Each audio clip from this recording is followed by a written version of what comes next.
I'm Nick Druffel. I'm Dale Druffel. We farm probably 2,800 acres of wheat, lentils, garbanzos, barley once in a while, spring wheat, winter wheat. And you know, we know that the issue of ryegrass is coming into our area, and we wanted to be progressive on weed management. So we saw that opportunity to buy a Seed Terminator back in 2017 when I was in Australia, and I worked with Seed Terminator. We see it as a tool to help our farm, not to solve all the issues, but to help us in the future with weed management. Might keep us away from resistance too, because we wouldn't have to use near as much chemical, maybe help in that aspect, which would maybe drop our chemical price just a little bit. We know we're not going to ever get away from chemicals, but we just want to help the situation with resistant weeds and try to stay on top of trying to control them. We see some problems with oats, ryegrass. We took on a couple farms that have ryegrass, and we think that this is going to help us not eliminate it, but help control it. I've got an oat problem back over here in this draw, and so it's going to be interesting to see if it helps, because it's had every kind of chemical on it to get those, but I still had oats. So now we're cutting that draw with this to see if we can cut it back. Anytime we can get rid of a weed and run it through the mill, we want to run it through there. Because this thing makes powder. It makes everything coming off the shoe in this thing will not germinate. I guarantee it. It will not germinate. It just makes dust. We had it last year. We ran it. It did exactly.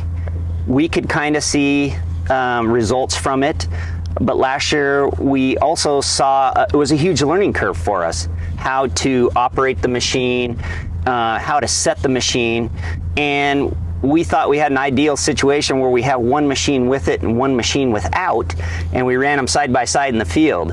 Well, turns out that I didn't see the results I thought we were going to see, is because the crop was all lodged and we had more rotor loss than we had shoe loss, and it didn't really show up.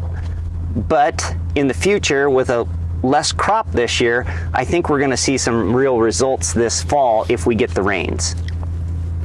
Our fuel per hour went up quite substantially too with this thing, but when I was just watching it a little bit, because I knew you were coming, we're burning about 20 to 25 gallons an hour in this crop, probably more like 22 to 23. Last year we were at 25 with a heavy crop, but that figures out to about 1.5 gallons per acre.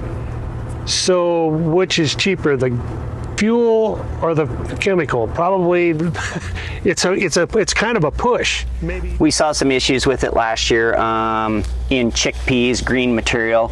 They don't like green material very well, but we did switch out our mills, the grates in it, to get more flow going through it, which helped tremendously. This year we switched them back because, you know, we're doing fall wheat right away, and we want as much destruction as possible.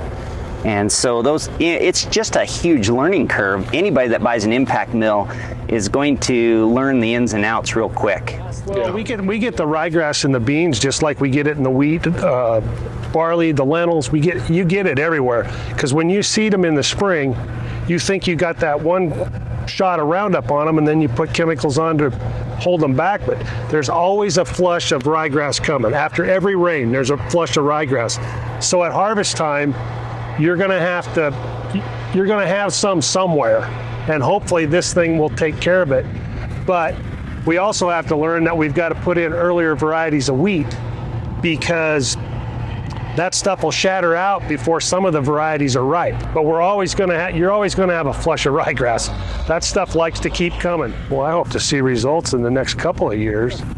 I mean, for what you spend for one of them, I think that's a reasonable amount of time to start seeing some results.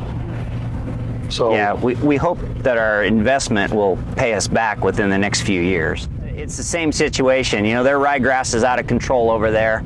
And when I was working with Seed Terminator and Nick Berry, and the very first one that we had the prototype in New England, I could see the benefits to it. So that's kind of why we kept in touch. A good friend of mine, Joe, he worked for Seed Terminator and he got us into this. And so we think that, you know, it's probably the wave of the future, because I also work for Pape Machinery, John Deere dealership, and we've had lots of people inquire about impact mills, you know, so it's coming.